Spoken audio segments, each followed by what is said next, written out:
morning, Sip Martin. Welcome to TVCARiB In The Morning. I'm Ashana Haley. In a recent parliamentary session, MP Lyndon Lewis sharply criticized Prime Minister Dr. Luke Mercelina for his inaction regarding reforms in the fire and ambulance departments, as well as the Justice Ministry. Lewis expressed frustration over the government's failure to address critical issues affecting emergency services, stating, "Stop playing games with the people," and emphasized that the execution branch has achieved nothing for the workers. Lewis, who has previously held ministerial roles, accused the Prime Minister of micromanaging other ministries while neglecting urgent matters within his own. He highlighted the unresolved issues in the fire department, particularly the long-awaited function book, which outlines job descriptions and salary scales. He claimed this draft was created without input from the fire chief or rank-and-file firefighters. During the session, MP Roseberg questioned the Prime Minister about the function book process and the legal requirements for involving the fire chief and unions. Lewis also criticized the absence of the Justice Minister, deeming it disrespectful to civil servants and unions advocating for better working conditions. As a civil servant on leave, Lewis expressed a personal stake in the situation, warning that if not re-elected, he would return to a chaotic environment. He concluded by urging increased pressure on the government to act on behalf of the people, reflecting the growing frustration among MPs, unions, and emergency service workers regarding the lack of progress in promised reforms.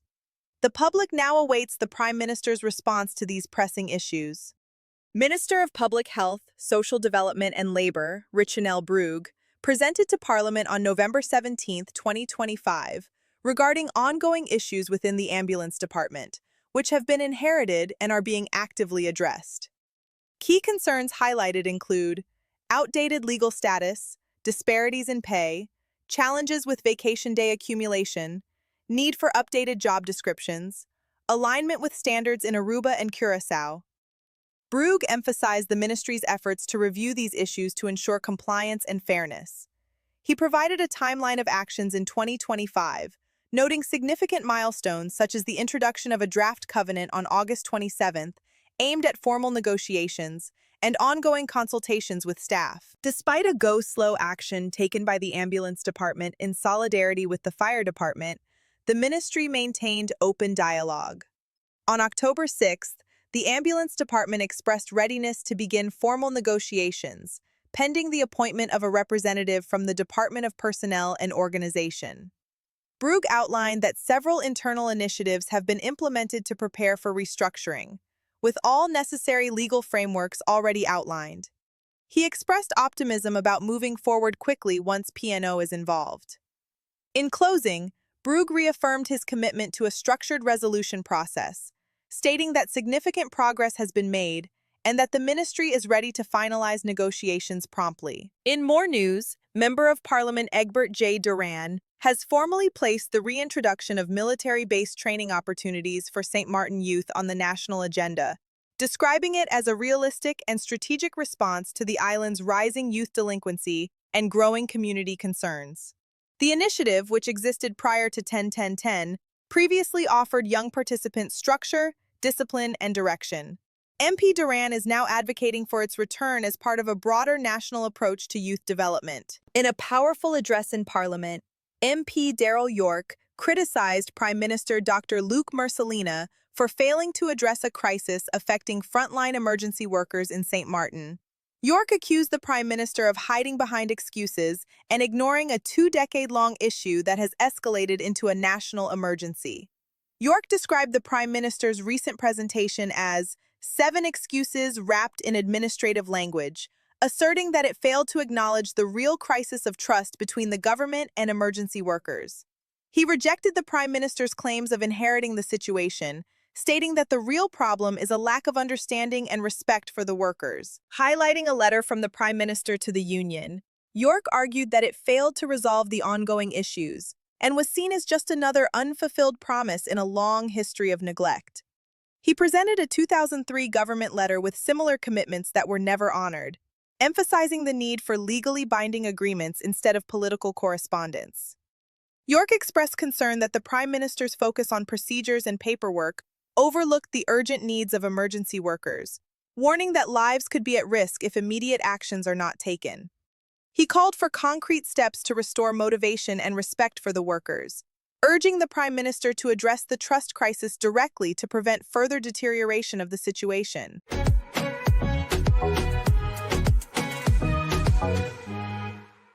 In cities and towns around the world, more people are trading four wheels for two. Cycling isn't just a way to get from point A to point B, it's a lifestyle, a workout, and a movement toward a healthier planet. Let's start with the most obvious benefit: health. Just 30 minutes of cycling a day can strengthen the heart, improve lung capacity, and boost overall fitness. It's a low-impact exercise, meaning it's gentle on the joints while still burning calories and building muscle. Studies show that regular cyclists have a lower risk of cardiovascular disease and type 2 diabetes. But it's not just about physical health. Cycling is a proven mood booster. The rhythmic motion, fresh air, and sense of freedom release endorphins, the body's natural feel-good chemicals. Many riders say it's their favorite way to clear the mind after a long day. Then there's the environmental impact. Every mile pedaled instead of driven helps reduce carbon emissions. Cities that invest in cycling infrastructure see cleaner air, quieter streets, and less congestion. It's a small change that adds up to a big difference. Cycling also brings people together. From weekend rides to community bike events, it fosters connection and encourages outdoor activity for all ages. It's affordable, accessible, and adaptable, whether it's a quick commute, a scenic ride, or a competitive sport.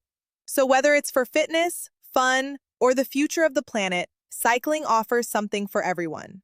It's more than a mode of transport. It's a movement toward a healthier, happier world.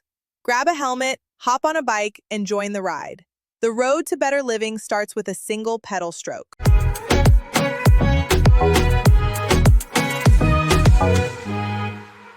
The next episode of Saturday Night Live comes on December 6th. The hilarious Melissa McCarthy is the host. Musical guest is an artist named Dijon. It's an odd choice, not a mustard. Dijon is an indie artist not known to most people. He has only around 300,000 records over his career, most thanks to streaming. Dijon's one non-hit, called The Dress, was released 4 years ago. Clearly, Lorne Michaels is not worried about ratings. Already this season, he allowed Role Model to be booked. The guy was pretty bad, and so were the numbers. Will Dijon suddenly catch on? Or will the skewing older audience just tune him out? I guess we'll see. I can't believe this guy doesn't have a song called Grey Poupon. Thank you for watching today's edition of TVCARiB In The Morning. Until our next edition, have a great day.